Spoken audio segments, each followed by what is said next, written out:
Check this out, guys. This is very rare. This is April the 20th, I think. We have little green leaves. The leaves are all coming out on the trees and it's snowing. Pretty big flakes.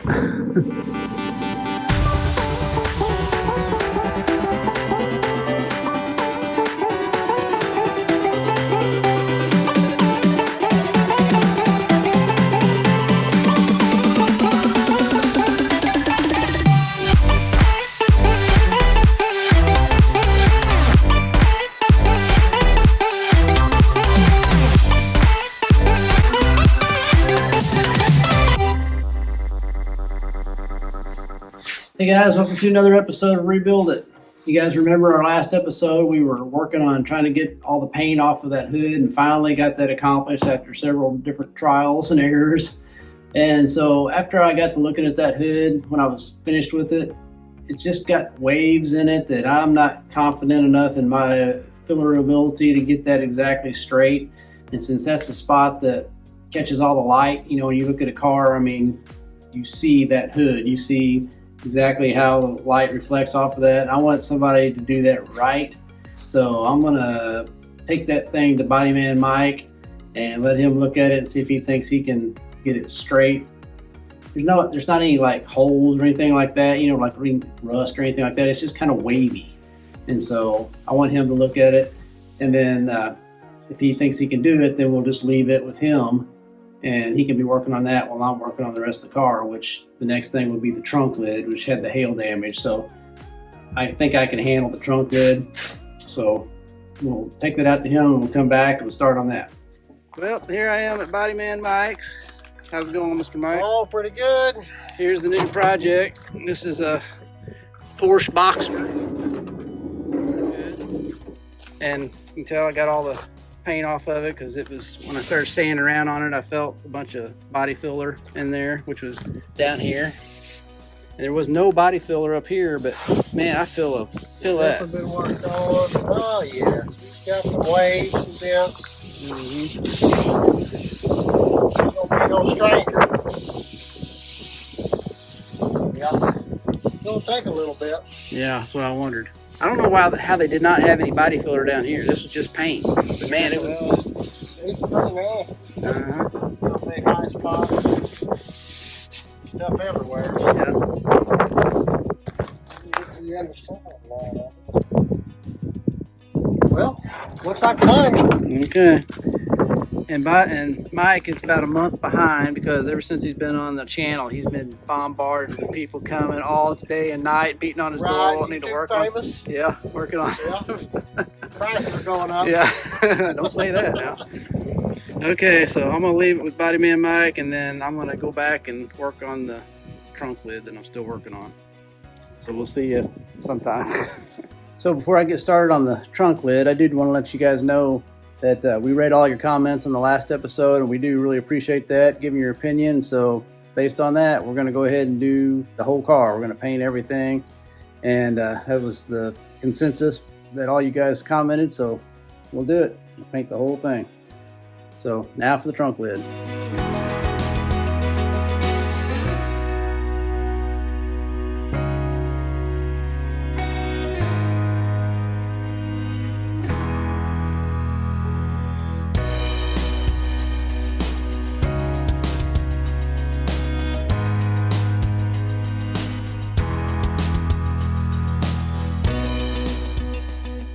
Alright, so here's the trunk lid after I scuffed it all up with 220 sandpaper.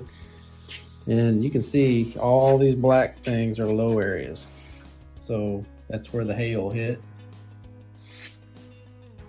Not sure why it's in these stripes here, but it's almost like something else caused that. But so what I'm gonna have to do is scratch up any of these low spots that I want to put filler in with a little bit rougher grit, like a 80 or something like that, so that the filler has a good grip, you know, when I put it in there. Got a couple high spots here and here, which I'll knock down a little bit. But anywhere there's black, that's where we got to work. So quite a big area.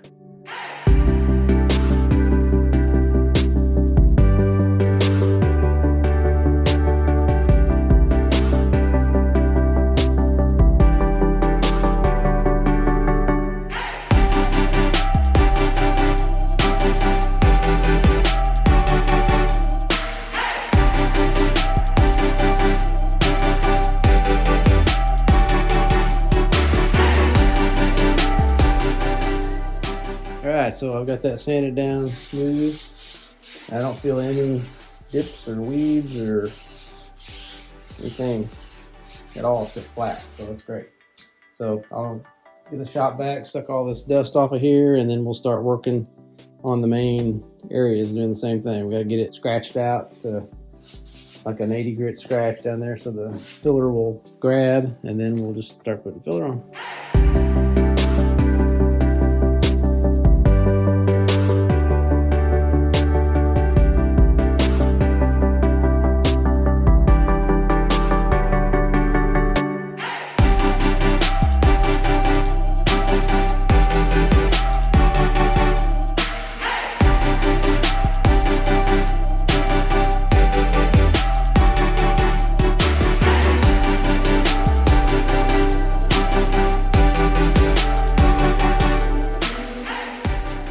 Okay, it's another day and I finished sanding this trunk lid down to 80 grit. And so now I'm gonna go back over it with 180. And man, a storm is a brewing out here. Getting ready to cut loose, I think. Wow. So I've got some cheap black spray paint here. I'm gonna use it as a guide coat. And just spray in these places that I filled, make sure I don't have any low spots, because you can't really tell if you're just sanding it or just I don't feel anything, but this will tell us for sure. Just spray a little black, real light coat, and if there's anything low, that black will stay on there.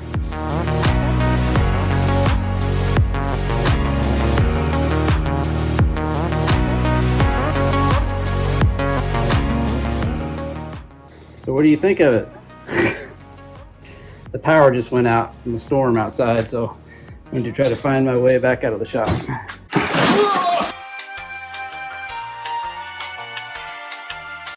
Okay, so it's the next day, and I've used 220 on a long block.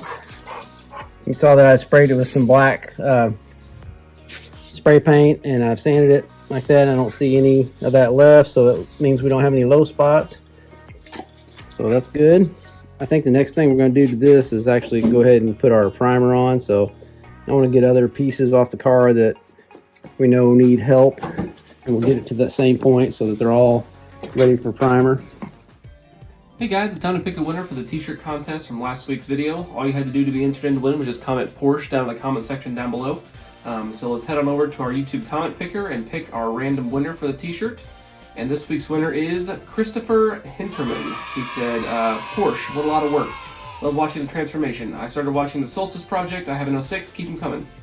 Thanks, Christopher. We appreciate it. That's a long time that you've been watching, so thanks so much for that. And if you just want to send us an email with your contact info and your address, we'll get the t-shirts out to you. Thanks. Yeah, I'm waiting on all those areas to dry that I filled. I got those. This little spot here, a spot on the bumper, and a spot on this fender. And I just installed not too long ago these LED lights. And first I didn't like them, but they're pretty good about helping you find spots in your paint. Like if there's any kind of little bitty dent, you just move sideways and follow that line that's on the car. And if there's a dent, it will make that line go sideways a little bit. You can tell. So I've done that all over the car and followed the line up and down and all around. I can't find any more, so I think we've got them all. Now the big problem, I don't know if it's a problem or not, but I bought this bumper from the salvage yard, and this thing is in pretty bad shape. But remember, this is kind of a budget build here, since it's not a high dollar car. So I want to try to make this thing work. And the first thing I notice is it's not we've got just a regular Boxster, and this is an actual Boxster S bumper, the turbo version. It's got a big old bashed in spot here, which I'm going to heat up. I'm going to pop that back out, I think, and then plasti weld this. It's got a spot here that somebody's repaired before. It's got staples in it and some filler. That's the only damage I see on it. The rest of it's just rough. But you can see where the paint's all cracked and stuff, so we'll sand all that out and see like if there's a ton of filler in there and see what we need to do to that. But I'm not crazy about the fact that it's a Boxster S version, which means it's got the center hole. The regular version, this one was supposed to be, here's the half that we took off. See, it doesn't have the center hole because the radiators are just on both sides. So anyway, we'll sand on this thing some and get down to some bare bumper and find out what we got going on. I might go ahead and use the heat gun to heat this up, at least make sure that pops back out before we go too much further.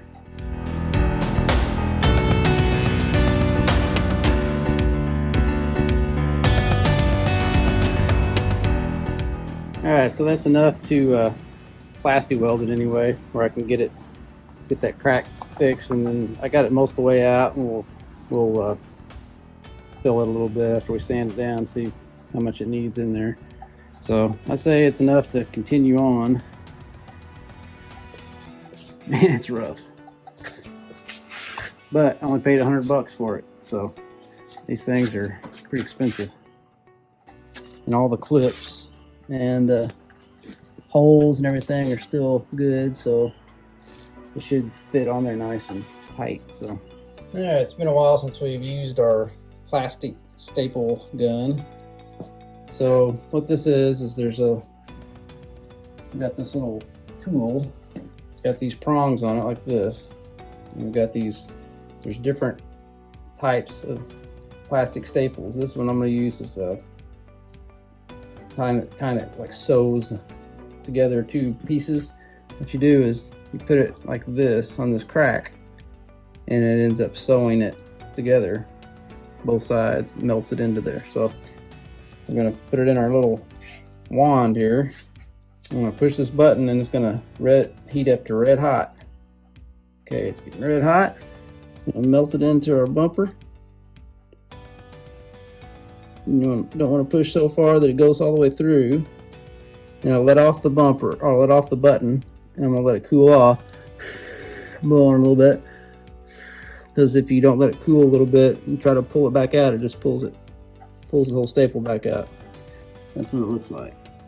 So it just staples, melts into that plastic, and I'll go up and all the way up and down that crack with those. And once you do that, I mean, it is there. It does not, that crack is not going to go anywhere. So then we'll flip it back over, heat it up some more, try to get the rest of our dent out, and then we'll fill it.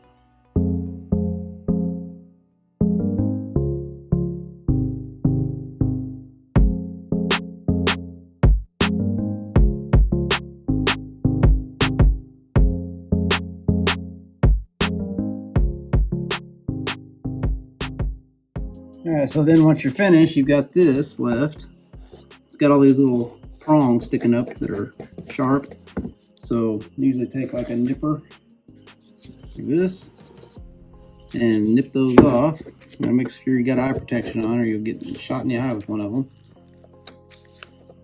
But it is definitely good and solid now. It's not gonna crack anymore, and you can see we still got a little bit of a hump right here pushed in. So we'll heat that up some more and push it out some more and see if we can get it a little bit better before we do our filler. Okay, so here you can see it from this side, and it's way better. So there's our crack. We'll just sand it all down. First I'll grind this out with a Dremel, and we'll just sand it all down and see where we are, see how much filler we need. All right, so I went ahead and stuck the trunk lid back on just to keep the dust from getting all in the trunk. So I'm gonna go ahead and I've taped up my tail lights, which I'm gonna eventually remove anyway, but I just wanted to do this quick. But I'm gonna go ahead and get some 80 grit and sand that back down to the level surface of the fender and make sure we've got our low spot filled. Same thing here and up here. Wow. All right, I think everything is good. Don't feel any low spots. The guy told me one time that, that when you go around and you're trying to feel spots on your car, shut your eyes, and then you use your the hand that you're not, like if you're right-handed, you use your left hand for some reason, that you can feel better with your non-dominant hand. So I think every dent that was on this car that I could find anyway is now gone. So I don't feel anything on any of these. So now we're to a point where there's no more filling. We just have to prepare everything for paint and primer. So, okay, so everything that is got filler on it, we got to prime. And we can spot prime. So like instead of having to prime this entire flat back here, we can just prime this area right here, tape it off, prime it, and sand that primed area down to 800. Same way with this, we can just spot prime it in there. We'll probably prime this whole fender up here. So we'll need to sand this whole fender down to 220 so the primer grips good. And then all the rest of this car, we'll probably go ahead and strip the doors down, get the mirrors off. Yeah. And the door handles, this plastic piece here, tail lights, and then the whole rest of the car, everything that's got like a regular panel that has not been messed with, like these doors and this front fender. We use our scuff agent and a gray scuff pad like this, and scuff it all up, and it'll be ready for color and clear. So that should be fun. I think we'll put the paint booth up in here, which I haven't used in a few years. And that'll help us get good, since we're doing the whole car, we'll get good exhaust going through there and out, so we don't have really bad smell in here, and it'll keep the bugs and stuff out of the paint and all that. So it'll be a big project, but it's going to be nice when we're done, I think. Well, I hope you guys enjoyed this week's episode of Rebuild It. If you did, please give us a thumbs up down below and comment and share us with your friends. We really appreciate the comments especially. What am I doing standing in front of this Dodge Grand Caravan? Maybe a future rebuild project? And always remember, don't retire it if you can rebuild it. See you guys next week. Thanks so much, guys, for tuning in and watching this week's episode of Rebuild It. Make sure you subscribe so you don't miss out on any awesome content. Have a good one.